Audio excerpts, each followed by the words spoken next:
میرے عزیز بہنوں اور بھائیوں، میں آج آپ کے سامنے ایک خصوصی مضمون پیش کرنا چاہتا ہوں۔ اس مضمون کا عنوان ہے کہ عربی زبان میں یسوع کے لیے عیسیٰ کا نام کہاں سے آیا۔ یہ تھوڑا سا کنٹروورشل ٹاپک ہے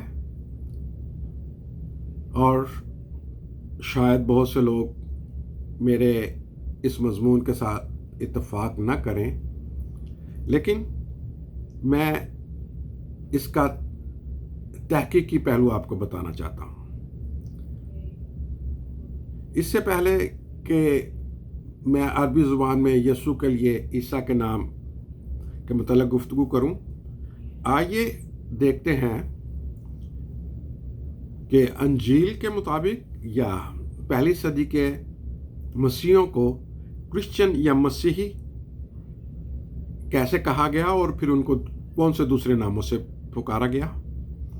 اعمال 24:5 کے مطابق سردار کاہن حنانیہ پالوس رسول کے اوپر جب الزام لگاتا ہے تو اس کو ناصریوں کا سردار کہتا ہے، اور اس کے بعد جو ہسٹورین ہے یوسبس 331 AD میں ہے، اس نے بھی یسوع کو نازرین کہا اور مسیحیوں کے لیے اس نے نازرین کا لفظ استعمال کیا، جس کو عبرانی زبان میں ناتسریم کہا جاتا ہے، اور یہی تلمود میں بھی لفظ استعمال ہوا ہے۔ عربی میں نصرانی یا نصاری، اور یہ ڈرائیو کیا گیا ہے ناظرین سے۔ فارسی میں مسیحی، سیریک لینگویج میں بھی مسیحی کا لفظ استعمال ہوا ہے۔ اعمال کی کتاب 11:26 کے مطابق مسیحی کہا گیا ہے، جیسے اعمال 26:28 میں اگرپا پالوس رسول کو کہتا ہے کہ کیا تو تھوڑی سی نصیحت کر کے مجھے مسیحی کر لینا چاہتا ہے۔ کرسچن یا مسیحی لفظ دراصل انطاکیہ کے علاقے سے نکلا تھا۔ اس کے علاوہ مسیحیوں کو نئے عہد نامے میں کن کن ناموں سے پکارا گیا ہے؟ ان کو مسیحی کہا گیا ہے، ان کو شاگرد کہا گیا ہے، ان کو بھائی کہا گیا ہے، افسیوں میں ان کو سینٹ کہا گیا ہے، کرنتھیوں میں ان کو ایماندار کہا گیا ہے، اعمال میں ان کو فرینڈز بھی کہا گیا ہے، دوست بھی کہا گیا ہے، اور اعمال 24:5 کے مطابق ان کو ناظرین کہا گیا ہے۔ فلپیوں 3:12 کے مطابق ان کو دی الیکٹ چنے ہوئے کہا گیا ہے۔ پھر جو میسیانک جوڈازم ہے، وہ مسیحیوں کو مسیحی یا کرسچن نہیں کہتے، بلکہ میسیانک جوز، مسیحی یہودی کہتے ہیں۔ یہ تو تھے مسیحیوں کو یا یسوع کو کن کن ناموں سے پکارا گیا۔ آئیے اپنی اصل مضمون کی طرف چلتے ہیں۔ یہ ایک تحقیقی مقالہ ہے، تنقیدی نہیں، کیونکہ کچھ مسیحی مبشرین بغیر کسی منطق دیے ہوئے یہ کہتے ہیں کہ عربی میں عیسیٰ کا لفظ جو یسوع کے لیے استعمال ہوا ہے وہ خود ساختہ لفظ ہے، اس لیے پاکستان میں یسوع کو عیسیٰ کہنے سے پاکستانی مسیحیوں کی دل آزاری ہوتی ہے اور خدا نخواستہ یسوع کے رتبے میں کوئی کمی ہو جاتی ہے۔ اور پھر اس لیے بھی یسوع کو عیسیٰ نہیں کہنا چاہیے، کیونکہ انجیل کے عربی ترجمے میں یسوع کے لیے عیسیٰ کا لفظ استعمال نہیں ہوا، اس لیے ہم مسیحیوں کو عیسیٰ کی مناسب سے عیسائی نہ کہا جائے بلکہ مسیحی کہا جائے۔ لیکن کبھی بھی کسی نے اس کا کوئی منطق بیان نہیں کیا، نہ ہی کوئی تحقیق کی بات کی ہے کہ عربی زبان میں عیسیٰ کا لفظ کہاں سے آیا۔ اگر ہم مسیحی اور اسلام کی تبلیغ کا موازنہ کریں تو ایسا لگتا ہے کہ مسیحیت نے ترجمے کو عام کیا، جبکہ اسلام نے مذہب کی ابتدائی زبان عربی کو عام کیا، اور پھر مسیحیت کا دنیا میں پھیلاؤ کا صحرا مغربی ممالک کی نو آبادیاتی کے نظام کو جاتا ہے۔ لیکن جب پرانے عہد نامے اور نئے عہد نامے کے انگریزی ترجموں کو دیکھیں تو بائبل میں اسم معرفہ کے ناموں کو انگریزی لفظ دے دیے گئے، بجائے اس کے کہ وہ یونانی، ارامی یا عبرانی ناموں کے مساوی نام تلاش کرتے۔ مثال کے طور پہ یوحنا کو جان کہا گیا، یعقوب کو جیمز کہا گیا، اس طرح بہت سارے نام ہیں۔ یہاں تک کہ قوموں، علاقوں اور شہروں کے ناموں کو بھی انگریزی طرز کے نام دے دیے گئے، اور یہ نام تمام دنیا میں اسی وجہ سے عام ہو گئے، اور یہ کہا گیا کہ یہ بائبل کا نام ہے جبکہ یہ انگریزی کے نام تھے۔ جیسے میرا آخری نام جان ہے۔ میرے ایک استاد یہ کہا کرتے تھے کہ مسیحیت ایک مشرقی مذہب ہے، مگر انگریزوں نے اسے دنیا کو مغرب کی پلیٹ میں رکھ کے پیش کیا گیا ہے، جس میں پاکستانی مسیحی بھی شامل ہیں، اور بڑے فخر سے اپنے بچوں کے نام بائبل کے انگریزی ناموں کے اوپر رکھتے ہیں، جبکہ وہ نام نہ تو بائبل کے اصلی نام ہیں، نہ ہی ان زبانوں کے متوازی نام ہیں جن میں اصل بائبل یا نیا عہد نامہ لکھا گیا تھا۔ یاد رہے کہ مشرق وسطیٰ میں سامی یا سیمیٹک زبانیں بولی جاتی تھیں، آج بھی بولی جاتی ہیں، جو ایک دوسرے کے ہم اثر زبانیں ہیں۔ ان زبانوں میں ایک دوسرے کے متوازی نام یا مساوی نام یا مساوی الفاظ کثرت سے پائے جاتے ہیں، جیسا کہ 2000 سال قبل مشرقی علاقوں میں بولے جانے والی عربی کے اوپر ارامی اور عبرانی زبانوں کا بہت اثر تھا۔ اس لیے اس سے پہلے کہ ہم دیکھیں کہ عیسیٰ کا نام عربی زبان میں کیسے شامل ہوا، ذرا دیکھیں وہ کون سی شخصیت ہے جس کے لیے عیسیٰ کا لفظ قرآن مجید میں استعمال ہوا ہے۔ کیا وہ شخص یا نبی مسیحوں کا یسوع المسیح ہی نہیں؟ قطع نظر اس کی الوہیت یا اس کی قدرت کے بارے میں کیا اختلافات پائے جاتے ہیں، جبکہ حضور اکرم اپنے ساتھیوں کے ساتھ جب مدینہ کی طرف ہجرت کر گئے تو ان کا سامنا عربی اور عبرانی بولنے والے یہودیوں سے ہوا، اور اس کا کہیں ریکارڈ نہیں ملتا کہ انہوں نے کبھی عیسیٰ نام پر کوئی اعتراض کیا ہو۔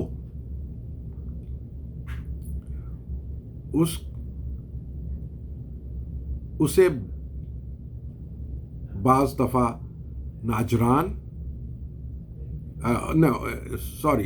اس کے بعد حضور اکرم کی ملاقات ناجران کے مقام پر وہاں کے مسیحیوں سے بھی ہوئی، اور مسیحی مسلمانوں کے ساتھ بحث کرنے کے لیے آتے تھے کہ یہ دنیا کا نیا مذہب مسیح کے بارے میں کیا گفتگو کرتا ہے۔ انہوں نے کبھی یہ سوال نہیں اٹھایا کہ عیسیٰ کون ہے، بلکہ وہ جانتے تھے کہ وہی ان کا یسوع ہے۔ اور اس کے بعد رومی حکومت، بیزنٹین اسٹیٹ یا بیزنٹین امپائر، ان کی جتنی بھی اسلام کے بارے میں تحریریں ہیں، انہوں نے کہیں یہ ذکر نہیں کیا کہ اسلام کا عیسیٰ یسوع المسیح کے علاوہ کوئی اور ہے۔ یہ باتیں کورا کی ویب سائٹ سے آپ دیکھ سکتے ہیں۔ یہاں یہ بیان کرنا مناسب ہوگا کہ یسوع کہ بچپن کے جن معجزات کا ذکر تھامس کی انجیل طفلی میں ہوا ہے، انہی معجزوں کا ذکر قرآن مجید میں بھی ہوا ہے۔ آئیے دیکھیں قرآن مجید میں عیسیٰ کی اور کون سی خصوصیات یا القاب ہیں جو مسیحیت کے یسوع المسیح کی ہی ہیں۔ نمبر 1، سورہ 4 کی 157 اور 171 آیت میں، اور پھر دوسری 11 جگہ کے اوپر یسوع کو ہی المسیح کہا گیا ہے۔ مسیحا یا المسیح جس کا ذکر پرانے عہد نامے میں ہے۔ یہ جو قرآن مجید کا بیان ہے، اس کو آج تک یہودی تسلیم نہیں کرتے۔ یہودی یسوع کو یا جیزس کرائسٹ کو مسیح کا لقب نہیں دیتے، لیکن قرآن مجید نے یسوع کو المسیح کہا ہے، مسیح کا لقب دیا ہے۔ اس کے بعد نمبر 2، عیسیٰ ابن مریم جو قرآن مجید میں 23 مرتبہ آیا ہے۔ پھر تیسرا، روح اللہ جو قرآن مجید میں 11 مرتبہ آیا ہے۔ نمبر 4، کلمت اللہ جو قرآن مجید میں 6 دفعہ آیا ہے۔ ان کے علاوہ عیسیٰ کو ہی سچا عیسیٰ الوجہ کہا گیا ہے۔ ہم مسیحی بھی انجیل میں یسوع کو یہی خصوصیات سے بیان کرتے ہیں، اس لیے ہم یہ نہیں کہہ سکتے کہ قرآن مجید کا عیسیٰ اور مسیحیوں کا یسوع دو مختلف ہستیاں ہیں۔ قطع نظر اس کے کہ قرآن مجید یسوع کی الوہیت اور تثلیث پر یقین نہیں رکھتا، مگر اس اختلاف کی وجہ دونوں شخصوں کو مختلف نہیں کر سکتی۔ یہی اختلاف تو مسیحیت اور یہودیت میں بھی پایا جاتا ہے، بلکہ جو الفاظ یہودی تاریخ دان یسوع کے لیے بیان کرتے ہیں وہ تو قابل برداشت ہی نہیں۔ اس کے باوجود ہمارے پادری صاحبان یہودیوں کے لیے نرم رویہ رکھتے ہیں، ان کے خلاف بات نہیں کرتے۔ اگر کوئی ایسی بات کرے تو اس کو مخالف یہود یعنی کہ یہودیوں کے مخالف کا لیبل دے دیا جاتا ہے، جس کی ایک مثال میل گبسن کی فلم پیشن آف کرائسٹ تھی، جس کا یہودی لابی نے بائیکاٹ کر دیا تھا۔ ہم بیچارے مسیحی پیدائش کی کتاب 12 باب میں دی گئی ابراہیم کی برکت نہ دینے سے ڈرتے ہیں کہ یہودیوں کے مسیحی مخالف رویے کے بارے میں، اس لیے ہم بات تک نہیں کرتے۔ یہ تو ہمارا موازنہ ہے کہ ہم کس طریقے سے یہودیوں کا یسوع کے بارے میں جو ٹائٹل دینا ہے اور اسلام کا یسوع کے بارے میں ٹائٹل دینا ہے، اس میں ہمارے رویے کیسے ہیں۔ آئیے دیکھتے ہیں کہ عیسیٰ کا لفظ عربی زبان میں کیسے اور کہاں سے آیا۔ اس کے متعلق کئی نظریے پائے جاتے ہیں۔